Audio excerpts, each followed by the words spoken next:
Meu nome é Ananias Matheus Vieira Miranda e eu vou fazer uma apresentação sobre conservação de momento linear como um trabalho de revisão de Física 1. Centro de massa. Ao descrever o movimento de um corpo extenso é muito complexo, pois deve-se considerar a forma do corpo como cada parte se comporta. Já com o centro de massa, um corpo extenso pode ser descrito como uma única partícula no espaço. Então, por exemplo, um corpo extenso como um taco de beisebol. Se você jogar ele de um ponto ao outro, ele vai ter um movimento muito complexo, ele vai girar, ele vai fazer várias voltas que são difíceis de descrever. Mas se a gente pegar ele e dividir numa seção reta, num eixo x, y e z, a gente pode definir conforme vai dividir a massa pela distância em que essa massa se concentra, a gente pode descobrir o centro de massa desse corpo e assim projetar o seu lançamento com um único ponto no espaço.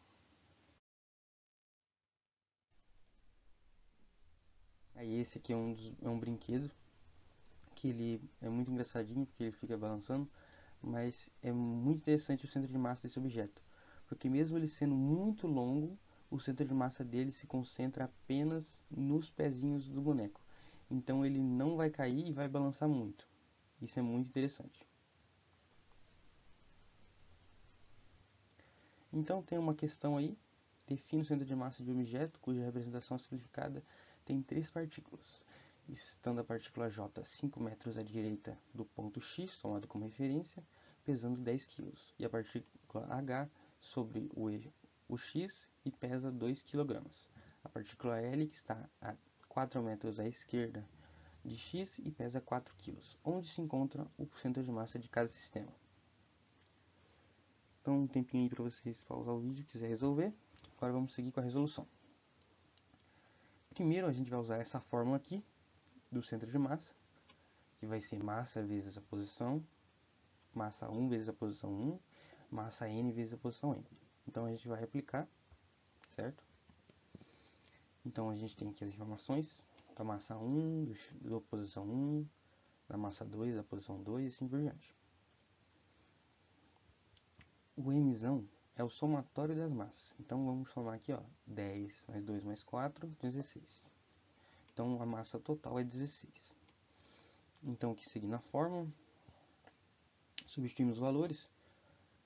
É notável que o peso que se encontra no meio, ele é anulado, porque a posição 0 no final vai transformar essa massa em zero, então é irrelevante o peso que fica bem no ponto zero. Então a gente vai pegar, somar o 50 aqui, que é o 10 vezes 5, e o 16, que é 4 vezes 4, e é menos 16 mais 50, 34 sobre 16, 2,125 metros. Vai ser onde vai se encontrar o nosso ponto, o nosso centro de massa. Segunda lei para um sistema de partículas. O famoso F é igual a m vezes a, no caso para um sistema de partículas, onde o F é a força resultante das forças externas do sistema, sem incluir as forças internas do sistema. Ou seja, se várias partículas se batem e se colidem dentro do sistema, aquela força ali vai ser desconsiderada, porque são forças internas. O mzão é o somatório das massas, permanece constante. E a aceleração é a aceleração do centro de massa. Descreve a aceleração do centro de massa. E a equação pode ser descrita em componentes, tanto x, y e z. Então aqui tem uma questão, né? Observem a imagem com o sistema de partículas e os dados a seguir e respondam. Então tem aqui o centro de massa marcado aqui, o ângulo θ. Já coloquei aqui para simplificar a divisão das forças aqui, que no caso a força V decomposta, né? Considere um sistema de partículas o somatório de massas igual a 3 e as forças exercidas sobre o corpo, a força V, que é essa aqui, 5 newtons, e a força U, 3 newtons, e o ângulo θ, 53,13 graus. Dá um tempinho aí, quiser pausar para fazer o exercício, seguir adiante. Então, decompondo aqui as forças V, em V cosseno θ e V seno θ. Vamos usar a fórmula aqui da força resultante mais a massa vezes a aceleração. O somatório das forças em x vai ser U mais V cosseno θ.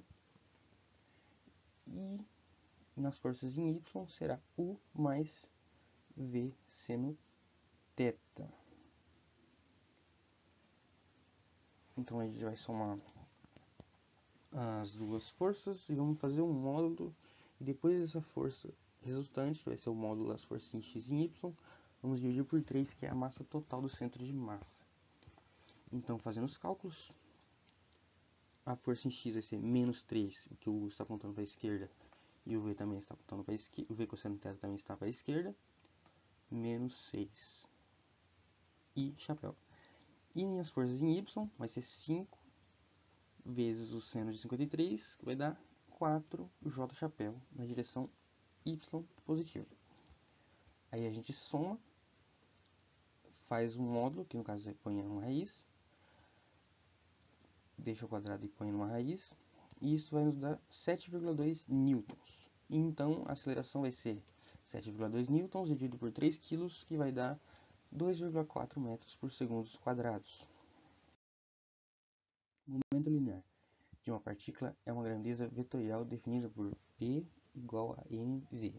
M é a massa da partícula, v é a velocidade da partícula e p é o momento linear da partícula. Então, aqui tem um exemplo.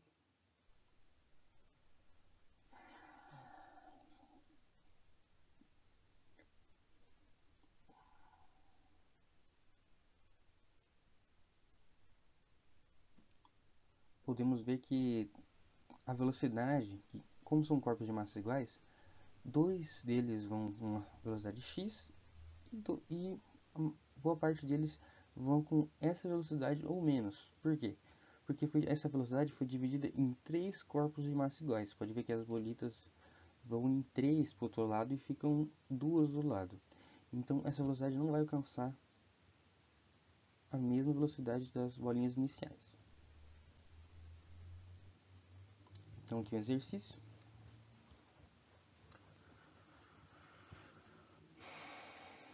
Agora vamos para a resolução. A fórmula aqui que a gente vai usar. Então vamos lá. Tem vários corpos, várias partículas, A, D, B e C.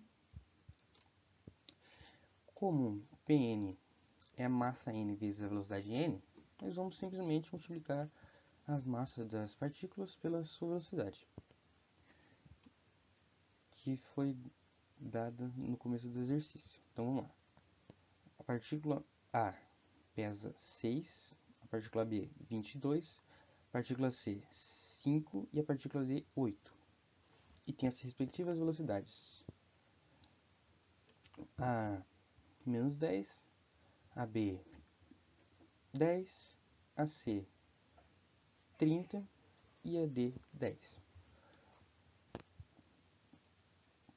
Então a gente soma esses momentos dessas partículas e a gente vai ter então o momento linear desse sistema, que vai ser de 230 kg por metro por segundo, que é a unidade de medida do momento linear. Impulso. Impulso é a variação do momento de um corpo em um instante para o outro. É realizada uma força aplicada em um curto período de tempo, ou seja, o módulo dessa força é realmente elevado, porém ela é executada em um curto período de tempo e é dado pelo produto da força aplicada pelo intervalo de tempo. Então aqui, ó, impulso é igual a força vezes intervalo de tempo. Então aqui tem um exercício, já deixei aqui marcado aqui as distâncias para poder facilitar. E a gente tem que calcular o impulso dessa força realizada nesse período de tempo. Então, seguindo aqui para a resolução, como o impulso é força vezes o tempo, então a gente vai dividir isso aqui em polígonos e vamos somar suas áreas, que suas áreas vão ser basicamente isso. Por exemplo, a área do triângulo é base vezes altura dividido por 2, no caso dos triângulos retângulos, e dos paralelepípedos desse quadradinho vai ser base vezes altura. Vamos lá. A área do retângulo maior vai ser 6 vezes 4 dividido por 2, que vai ser 12. A área dos triângulos menores vai ser 2 vezes 4, que vai ser 8. Aqui não divide por 2 porque são 2, né? Então é uma coisa que fosse um retângulo aqui. A área do retângulo, a área do quadrado menor vai ser 2 vezes 2, que é 4. E a do retângulo maior, 6 vezes 2, que é 12. A gente vai somar tudo, que vai nos dar 36 newtons. 36 newtons. Conservação de um momento linear. O momento linear, como o nome sugere, trata-se da não variação do momento de um corpo ou sistema no intervalo de tempo, onde o momento inicial é igual ao momento final. Momento inicial, momento final. Somatório dos momentos de cada partícula, somatório dos momentos de cada partícula após o intervalo de tempo. Essa aqui é uma forma compacta. Aqui é uma forma geral de aplicação. Esse aqui é um vídeo do foguete, então se for considerar o que ele ejeta e a massa total dele, a massa vai ser sempre a mesma, mas ele acelera e ganha mais velocidade quando ele perde essa massa. Mas mesmo assim, o momento vai se conservar, porque vai diminuir a massa dele e vai aumentar a velocidade. Então essa massa vai perder, essa massa que ele desacopla, vai perder velocidade e ele vai ganhar velocidade, mas a massa total vai continuar sendo a mesma e o momento também vai ser o mesmo. Então é um exercício aí, um foguete, uma cápsula, e faz várias perguntas ali. Então vamos para a resolução de novo. O momento inicial e o momento final são iguais, no caso dos foguetes. Então, a letra A, 100 metros por segundo, pois ela estava ligada ao foguete com uma velocidade constante de 100 metros por segundo no espaço. Não há nenhuma força desacelerando a cápsula, então ela vai continuar na mesma velocidade do foguete. Então vamos fazer aqui o momento da cápsula e o momento do foguete. O momento do foguete vai ser 1000 menos 200 vezes 100, que é 800 vezes 100, 80 mil newtons por segundo. Esse vai ser o momento do foguete. A letra C, o momento da cápsula, vai ser 200, que é o peso dela, vezes 100, que é a velocidade, 200 newtons por segundo. E se a gente somar o momento total da cápsula com o momento total do foguete, vai dar os 100 mil newtons, que seria como se ele tivesse 1000 quilos vezes a velocidade de 100, que também daria 100 mil newtons por segundo. Então essa é a conservação do momento linear no caso do foguete. Colisões em uma e duas dimensões. Colisão inelástica é dada por M1 vezes V1 mais Mn vezes Vn, M, que é igual a M1 vezes V1 final, mais Mn vezes Vn final. Vn é a velocidade de um corpo qualquer numeração, e Vni inicial é a velocidade inicial de um corpo qualquer. E Mn é a massa do corpo. Se um objeto de massa M1 tem massa igual a um objeto de massa M2, e a diferença da velocidade deles é 10 metros por segundo, podemos definir que após o choque essa velocidade será dividida por 2, já que a massa deles são iguais, e isso representa pela equação abaixo. A velocidade final é igual a massa 1 vezes velocidade 1, mais massa 2 vezes velocidade 2, dividido por massa 1 mais a massa 2. Velocidade final do centro de massa dos projéteis após a junção. Então, numa colisão inelástica, os corpos eles se unem em um só. Não há uma diferença deles em velocidade. E a energia cinética perdida é muito grande, porque ela se transforma em barulho, ruído, deformidades na superfície do objeto. Todas as colisões se conservam um momento e reescrevemos a equação 4.1 para todos os eixos temos o que obtemos. Então nos eixos x e y vai ser velocidade final, massa 1 vezes V1 vezes cosseno de 1, mais massa 2 vezes velocidade 2 vezes cosseno 2, cosseno de θ 2. Isso no caso de uma angulação ali entre o choque delas.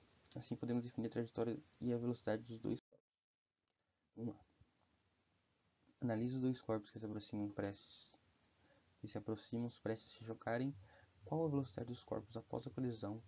Considere os corpos inelásticos. Então vamos lá.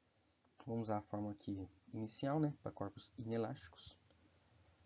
Vamos multiplicar aqui massa por velocidade mais massa por velocidade.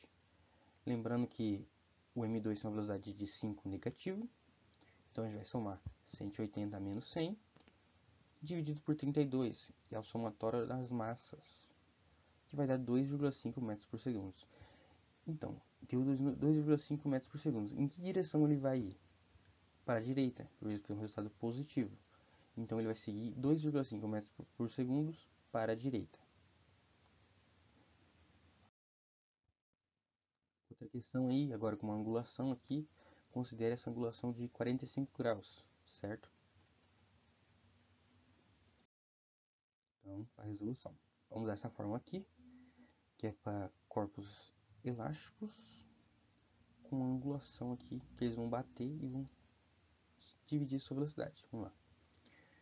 Então, vamos substituir cosseno de 45, M1 vezes V1 vezes cosseno de 45, mais M2 vezes 0 vezes cosseno de 45. Porque o M2 aqui, o corpo 2, está em repouso. Então, a gente vai obter 0,7, que é o cosseno de 45, vezes a massa 1, vezes a velocidade de 1, dividido pelo somatório das massas.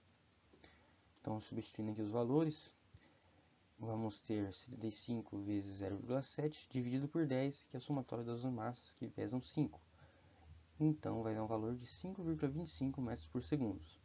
Então, os dois corpos vão seguir na direção. O corpo 1 a 45 graus, a velocidade de 5,25 metros por segundo. E o corpo 2 uma direção de menos 45 graus, a velocidade de 5,25 metros por segundo. Foguetes. Foguetes é a parte mais extensa, mas não é mais difícil desse trabalho. Então vamos lá. Se a massa diminui proporcionalmente e a velocidade aumenta, dizemos que é uma conservação no momento. E representamos essa variação pela equação m vezes v igual diferença da massa mais u mais m mais a diferença da massa, que sempre é negativa, vezes a velocidade mais a diferença da velocidade.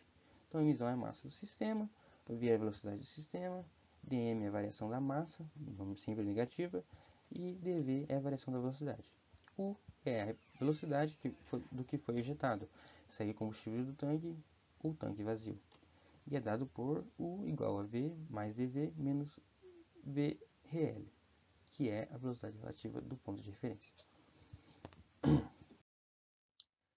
Ao substituir o valor de U na equação 5.1 e reagrupando os termos, obtemos menos velocidade relativa vezes diferença de variação de massa é igual a massa vezes a diferença de velocidade. E para fechar, podemos dividir os dois lados por dt, que é a variação de tempo. E ainda podemos substituir variação de massa pelo tempo com a taxa no qual o foguete ejeta parte dessa massa por menos R, onde R é a taxa de consumo de combustível, e evidenciamos que dv/dt é a aceleração do foguete. Com essas relações, a equação 5.3 se torna R vezes velocidade relativa igual a massa vezes aceleração. O produto R vezes VL é chamado de empuxo, e ele também depende da capacidade do motor do foguete de consumir e ejetar mais combustível em menos tempo, e é a mais comum ser visto dessa maneira: T igual massa vezes aceleração. T é o empuxo, M é a massa total do sistema e A é a aceleração da velocidade num período de tempo. De que maneira definimos a velocidade do foguete quanto a massa varia? Definimos reorganizando e integrando a equação 5.2. Então, taxa de diferenciação de velocidade é igual a menos velocidade relativa vezes a variação de massa sobre massa. Após a reorganização, vamos integrar as variáveis variação de velocidade e variação de massa. Então a gente usa aqui a integral da velocidade final até a velocidade inicial e menos velocidade relativa vezes a massa final e a massa inicial, que multiplica a variação da massa dividido por emissão, que no caso é a soma total das massas. Então aqui, mf massa final, me massa inicial, assim por diante. E após integrar, a gente obtemos a seguinte equação. Velocidade final menos velocidade inicial é igual a velocidade relativa, multiplicando pelo Ln de massa inicial sobre massa final. Então aqui tem uma questão aqui do Halliday, da página 233, para vocês resolverem. Então agora vamos seguir com a resolução. Primeiro, vamos selecionar os dados que nós temos. Temos que o R é 2,3 kg por segundo, que a velocidade relativa é 2.800 metros por segundo e que a massa total é 850 kg. Então a gente vai usar a fórmula para descobrir o empuxo. Então a gente vai multiplicar o R pela velocidade relativa e vamos obter o empuxo, que vai nos dar 6.400 newtons. Resposta da letra A. Para a letra B, a gente vai usar, a gente descobriu o empuxo, a gente vai usar esta fórmula aqui, que o empuxo é igual a massa vezes a aceleração. Então a gente vai fazer que 6.400 newtons é igual a 850 kg vezes a aceleração. Isolamos a aceleração, que vai ficar 6.400 newtons dividido por 850. Isso vai nos dar 7,5 metros por segundo quadrados. Então a aceleração vai ser 7,5 metros por segundo quadrado.